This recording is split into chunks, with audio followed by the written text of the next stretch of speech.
नमस्कार साथियों, एक बार फिर आपका स्वागत है यूट्यूब के हमारे चैनल में।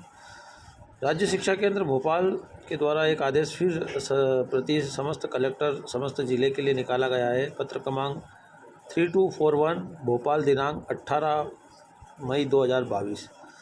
इसका विषय है शैक्षणिक सत्र 2022-23 में छात्रों के नामांकन एवं मैपिंग के संबंध में। तो दोस्तों, इसमें संदर्भ भी दे रखा है। मध्य प्रदेश शासन के पत्र दिनांक 7/10/2021 के अनुसार विद्यार्थियों के लिए ग्रीष्मकालीन अवकाश 1 मई से 16 जून तथा शिक्षकों के लिए 1 मई से 9 जून तक घोषित है। शैक्षणिक सत्र 22-23 के अध्ययन अध्यापन कार्य के दिनांक 17 जून 2022 से प्रारंभ किया जा रहा है। अतः शैक्षणिक सत्र प्रारंभ होने से पूर्व निम्नानुसार कार्रवाई आपसे अपेक्षित है।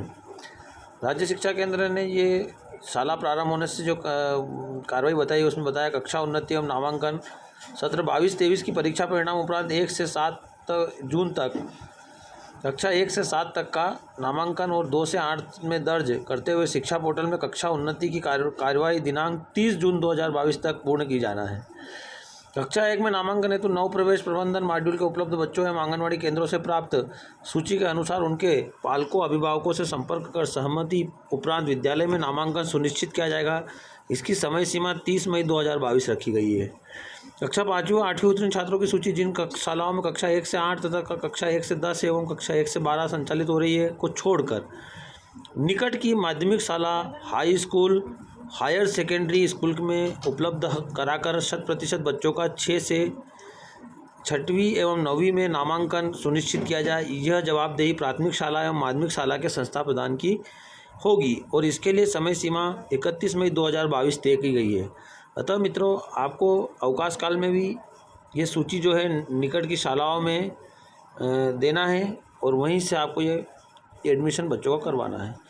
बालक छात्रावास एवं बालिका छात्रावास कस्तूरबा गांधी बालिका विद्यालय में शासन के प्रावधान एवं छात्र एवं पात्रता अनुसार बालक बालिकाओं को प्रवेश दिया जाए। मध्य प्रदेश शासन की बाल कल्याण योजना अंतर्गत अनाथ बच्चों को छात्रावास में प्रवेश हेतु विशेष प्राथमिकता दी जाएगी।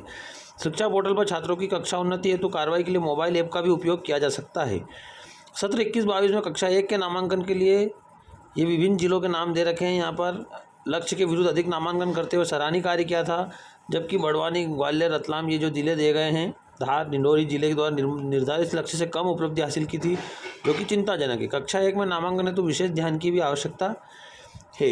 राज्य शिक्षा के आगे जो निर्देश हैं दोस्तों, उसमें दिया गया है, ये जिलों की रिपोर्ट दी गई है। उसके बाद ट्रांजिशन लॉस के संबंध में पॉइंट दिए गए हैं कि सत्र 19-20, 20-21 डाइस डाटा के अवलोकन करने पर पाया गया कि विभिन्न कक्षाओं में अत्यधिक ट्रांजैक्शन लॉस है। उदाहरण स्वरूप कक्षा 1 से 2 में लगभग 40,000, 5 से 6 में लगभग 50,000 का ट्रांजैक्शन लॉस है। अर्थात 19-20 में जो बच्चा कक्षा 1 एवं 5 में अध्ययन था, उसका सत्र 21-22 में कक्षा 2 एवं 6 में नामांकन नहीं हुआ। ये स्थिति विचारणीय है। इसके लिए भी जिलों की उपलब्धि यहाँ पर बताई गई है। ट्रांजैक्शन लॉस, तो आपको ये भी ध्यान रखना है कि जो बच्चा 5वीं पास हुआ वो 8वीं में प्रवेश ले और जो बच्चा 5वीं पास हुआ वो 6वीं में ले। इसके बाद जो है ये आंकड़े यहाँ पर दिए गए हैं पत्र में।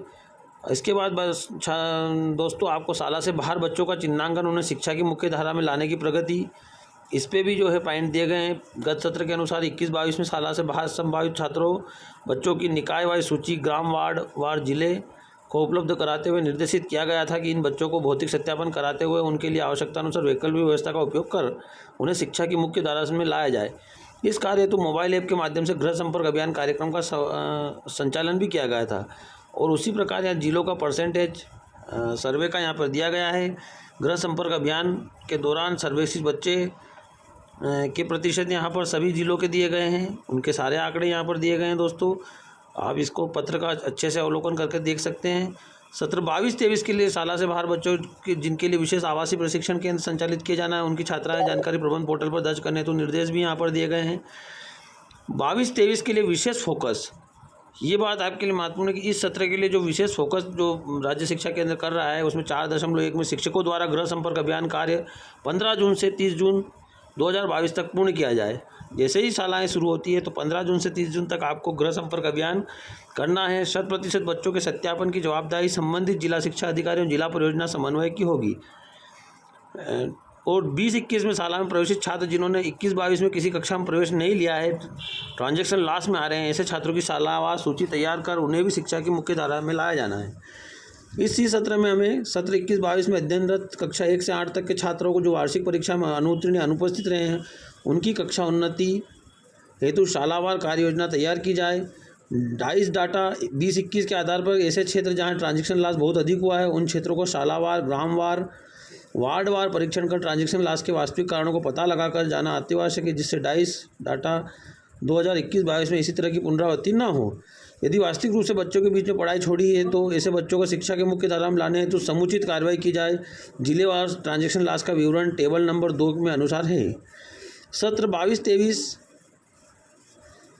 के लिए प्रबंध पोर्टल पर दर्ज शाला के बाहर के बच्चों के विशेष आवासीय प्रशिक्षण केंद्र हेतु RST केंद्र से मैप किया जाए। पलायन की संभावना वाले परिवारों का चिन्हांकन किया जाए एवं शाला जाने योग्य बच्चों को चिन्हित कर दिनांक 31 जुलाई तक प्रबंध पोर्टल पर पंजीकृत भी किया जाए।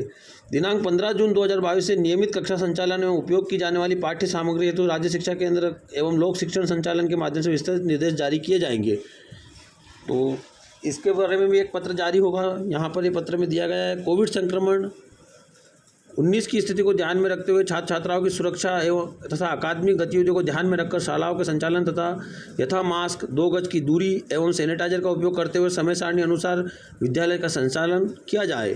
सत्र 22-23 में निःशुल्क पाठ्यपुस्तकों का वितरण एवं अन्य सामग्री 30 मई तक विद्यालयों में उपलब्ध कराई जाए।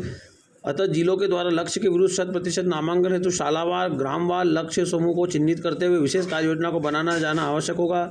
मेरी अपेक्षा है कि मई एवं जून माह में नामांकन की सतत समीक्षा करते हुए 6 से 14 आयु वर्ग के 100% बच्चों का नामांकन सूचित किया जाए। तो दोस्तों, ये राज्य शिक्षा केंद्र भोपाल से जो लेटर जारी हुआ है, इसका आप ध्यान रखें और पूरा अवलोकन करके आगे की रणनीति तैयार करें। धन्यवाद।